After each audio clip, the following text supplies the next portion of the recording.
See, on the basis of reaction, I have written that reactivity series of metal. Reactivity series of metal के basis पे अगर हम देखते हैं तो यहाँ पर लिखा हुआ है potassium. K stand for potassium. Potassium is the most reactive metal in this series. Potassium के बाद है sodium. This is the most reactive. Then sodium, then calcium, then magnesium, aluminium, zinc, iron, tin, lead, hydrogen, then copper, mercury, silver, gold and platinum. याद रखिएगा hydrogen के ऊपर जितनी भी metals हैं these are the more reactive metal than hydrogen. Hydrogen को हमने लिया है बेस एंड हाइड्रोजन के नीचे जितनी भी मेटल्स हैं this is the less reactive metal than hydrogen. अब इससे क्या पता लगता है, देखिए अभी जो मैंने आपके पास reaction with metal, reaction with oxygen, reaction with water and reaction with acid लिखा, तो ये सीरीज से हम कैसे पता लगा सकते हैं. सपोज हमें नहीं पता कि है ना कौन जल्दी रिएक्ट कर रहा है, तो सीरीज अगर आपको याद है तो आप पता लगा सकते हो कि कौन कितना जल्दी रिएक्ट करेगा. सपोज हमें सीरीज याद है, अब मैंने आपसे पूछा कि H2SO4 के साथ सबसे आसानी से रिएक्ट कौन करेगा, तो आप तुरंत बोलेंगे सपोज एक मेटल है, इसको मैंने H2SO4 के साथ रिएक्ट करा दिया. H2SO4 इज अ हाइड्रोजन का कंपाउंड है ये. अब ये मेटल हाइड्रोजन को उसी के सॉल्यूशन से तब डिस्प्लेस करेगी जब ये मेटल ज्यादा रिएक्टिव होगी, तभी तो डिस्प्लेसमेंट रिएक्शन पॉसिबल है. आपने डिस्प्लेसमेंट रिएक्शन पढ़ रखा होगा that the more reactive metal displaces the less reactive metal from its solution. तो अब देखिए ये हाइड्रोजन है और ये मेटल है. अगर इस मेटल को मैं K से रिप्लेस करती हूं तो बहुत जल्दी रिएक्शन हो जाएगा और बन जाएगा K2SO4 और हाइड्रोजन गैस. सोडियम रखती हूं तो थोड़ा सा स्लाइटली रेट कम होगा एंड बन जाएगा सोडियम सल्फेट. कैल्शियम की बात करते तो कैल्शियम बहुत आसानी से रिएक्ट करेगा लेकिन सोडियम एंड पोटेशियम की कंपैरिजन में थोड़ा सा धीमा करेगा. मैग्नीशियम और थोड़ा धीमा हो जाएगा, एल्यूमिनियम और धीमा, जिंक भी धीमा.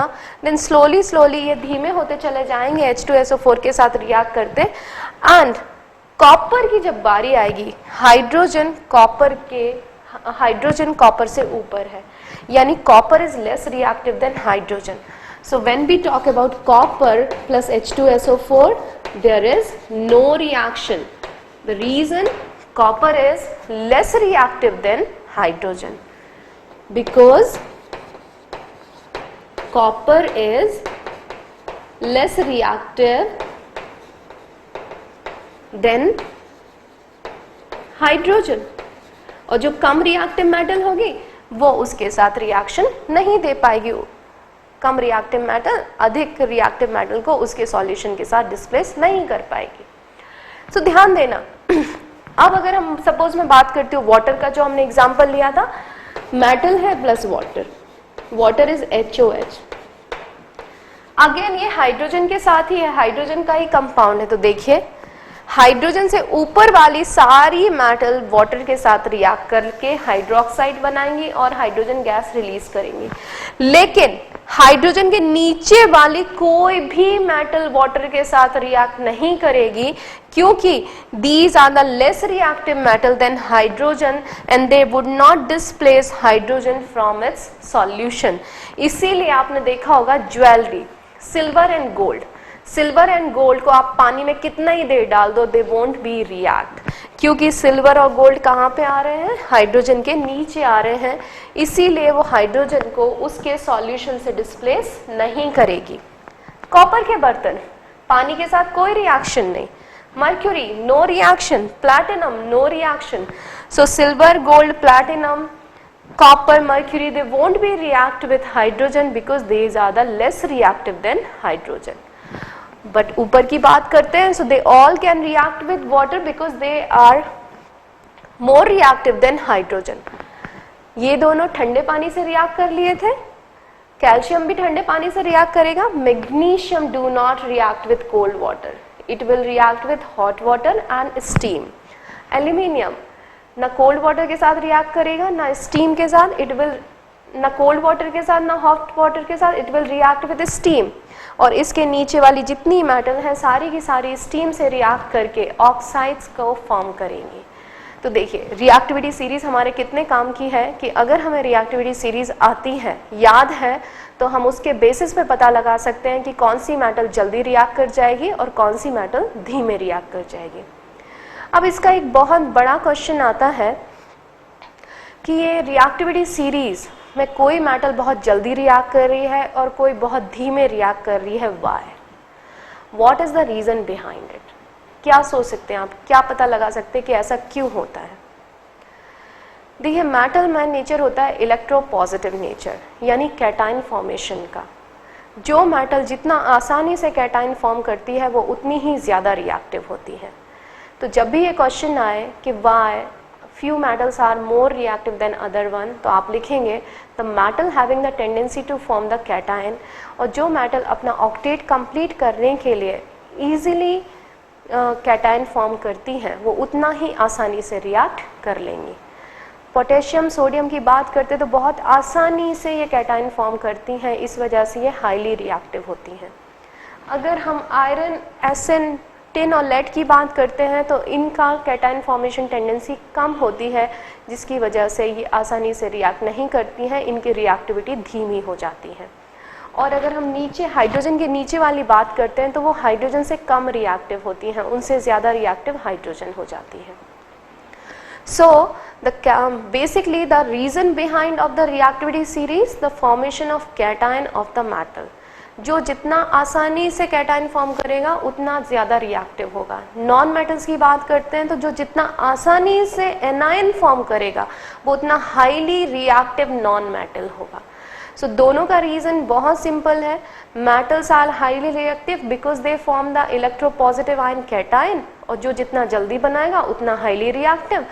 और यहाँ नॉन मेटल का रिएक्टिविटी सीरीज भी वैसे ही कर सकते हैं, that is non-metal reactivity based on the formation of the anion। जो जितना आसानी से anion फॉर्म करेंगे वो उतने हाईली रिएक्टिव होंगे। बेसिकली जिस तरह की सीरीज हमारे पास मेटल की है नॉन मेटल की नहीं होती है, क्योंकि नॉन मेटल्स कंपैरेटिवली कम है और मेटल्स बहुत ज़्यादा हैं। So that's why we are learn that about the metal reactivity series. एक क्वेश्चन और इसमें आता है, what is the basis of metal reactivity series? तो आंसर क्या लिखना चाहिए आपको? आंसर होना चाहिए the basis of metal reactivity series is the reaction with oxygen, water, carbon dioxide. जितना आसानी से ऑक्सीजन के साथ, वाटर के साथ, कार्बन डाइऑक्साइड के साथ रिएक्ट करता है उसी बेसिस पर हम रिएक्टिविटी सीरीज को फॉर्म कर देते हैं। So the basis of the reactivity series formation is reaction with oxygen, water and carbon dioxide। ये जो क्वेश्चन अभी मैंने एक दो क्वेश्चन आपको बोले हैं, that is very important, it comes in an examination, तो ध्यान से सुन लीजिएगा और नोट भी करके रख लीजिएगा। अब हम इसके आगे का सेगमेंट स्टडी करते हैं। देखिए अभी हमने जो रिएक्शन लिखी थी ऑक्सीजन के साथ, वाटर के साथ एंड एसिड के साथ, अब मैं कुछ और रिएक्शन लिख रही हूँ जो हमें अब आसान हो जाएंगे क्योंकि रिएक्टिविटी सीरीज हमारे सामने है। मैं कुछ रिएक्शन लिख रही हूँ, reaction with chlorine and reaction with hydrogen and some displacement reaction. देखिए रिएक्शन विथ क्लोरीन, जब भी कोई मेटल क्लोरीन के साथ रिएक्ट करेगी वो बनाएगी metal chloride. Metal chloride form हुआ, this is the ionic compound. Ionic compound, इसका melting point and boiling point बहुत हाई होता है। आयोनिक नेचर का मतलब होता है कि ये वाटर में डिसोसिएट हो जाते हैं अपने आयंस में, इसीलिए ये आयोनिक कंपाउंड कहलाते हैं। नेक्स्ट पॉइंट आता है reaction with hydrogen, that is very important actually. Reaction with hydrogen, कोई भी मेटल जब हाइड्रोजन के साथ रिएक्ट करती है तो बनाती है मेटल हाइड्राइड MH। जैसे फॉर एग्जांपल है NaH, sodium hydride, potassium hydride, calcium hydride, magnesium hydride. These are again ionic compound, बहुत ही कम मेटल होती हैं जो हाइड्रोजन के साथ रिएक्ट करती हैं। मेटल हाइड्रोजन में नेचर होता है मेटल का भी और नॉन मेटल दोनों का। तो इस क्वेश्चन में, इस रिएक्शन में जो हाइड्रोजन है वो एक्ट एज नॉन मेटल, कैसे काम कर रही है, नॉन मेटल की तरह काम कर रही है। So that's why this reaction is again very important. They ask you कि that sodium react with hydrogen, what compound is form, say sodium hydride, and sodium hydride में हाइड्रोजन जो है वो नॉन मेटल की तरह काम की है। नेक्स्ट हम लिख रहे हैं कुछ डिस्प्लेसमेंट रिएक्शन।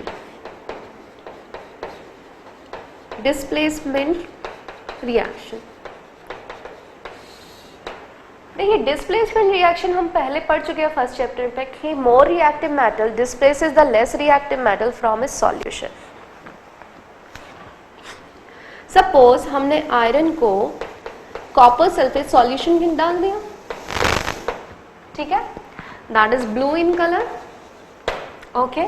अब देखते हैं ये रिएक्शन होगा कि नहीं होगा। तो देखिए आयरन का पोजीशन यहाँ पर है एंड कॉपर का पोजीशन यहाँ है। इससे पता लग रहा है कि iron is more reactive than copper.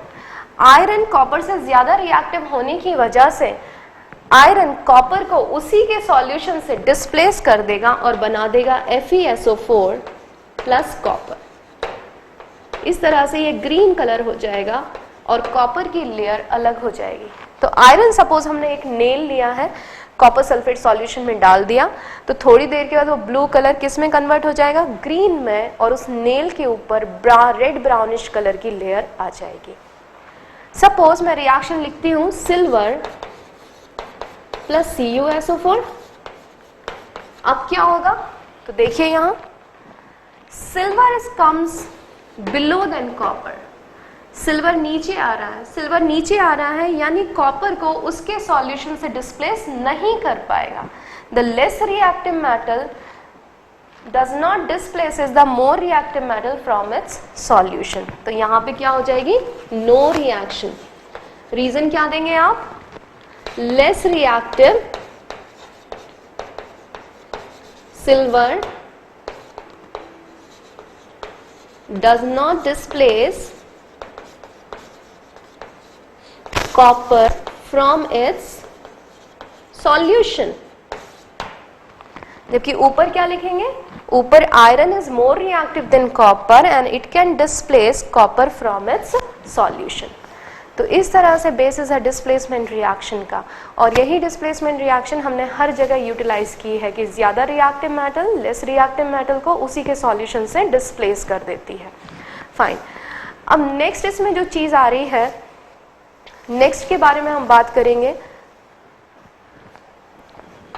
Chemical property of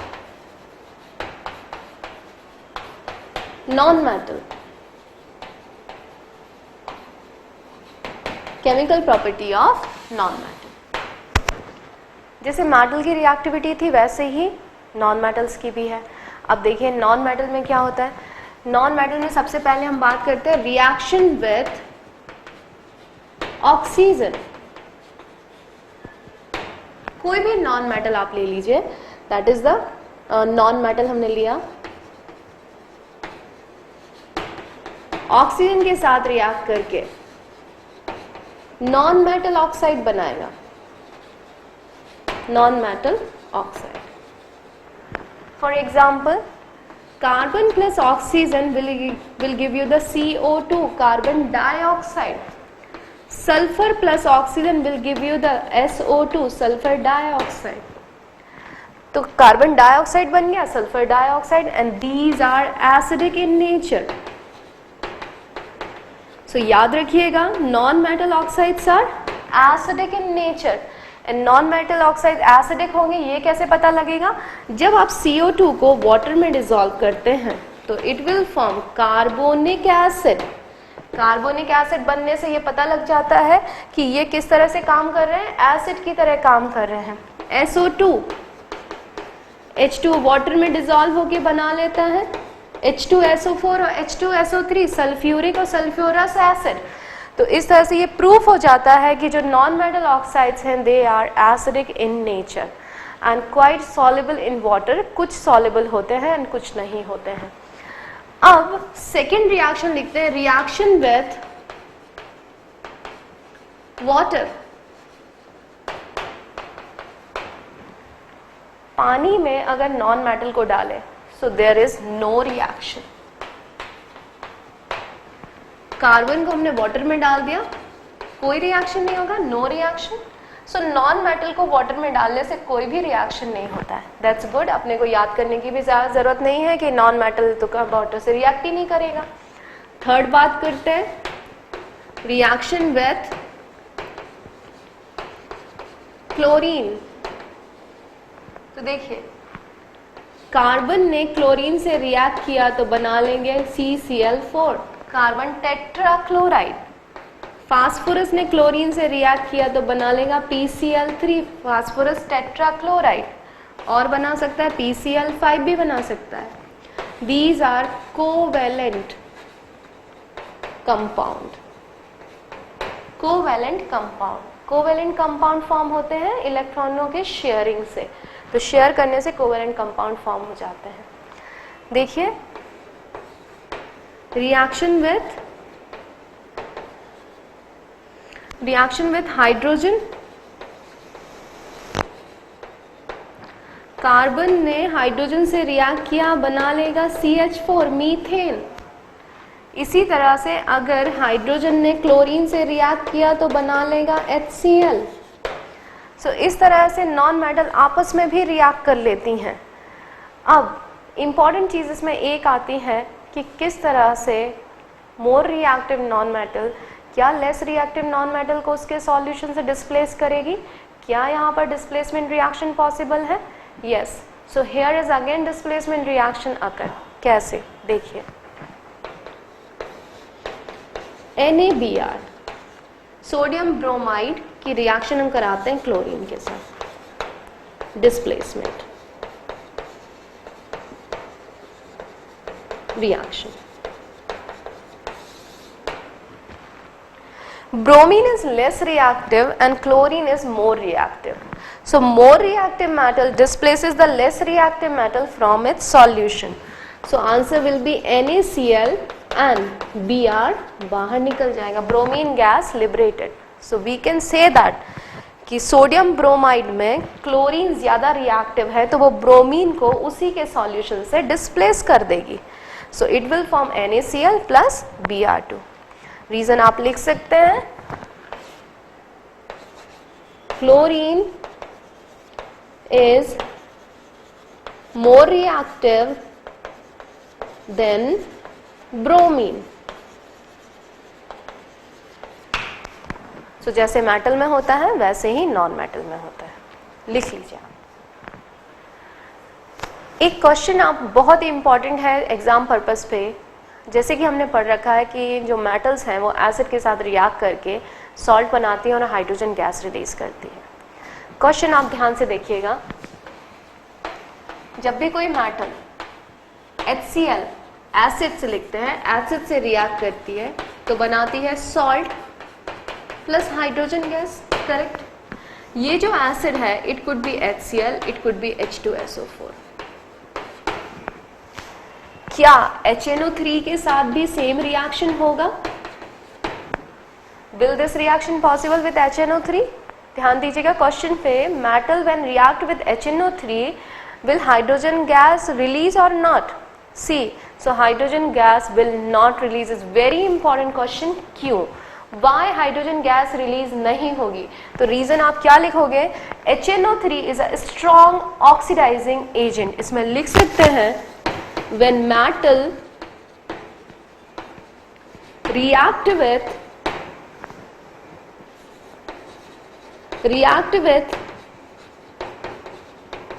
nitric acid,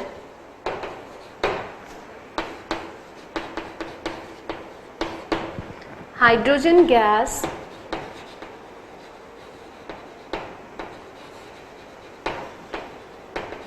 will not release because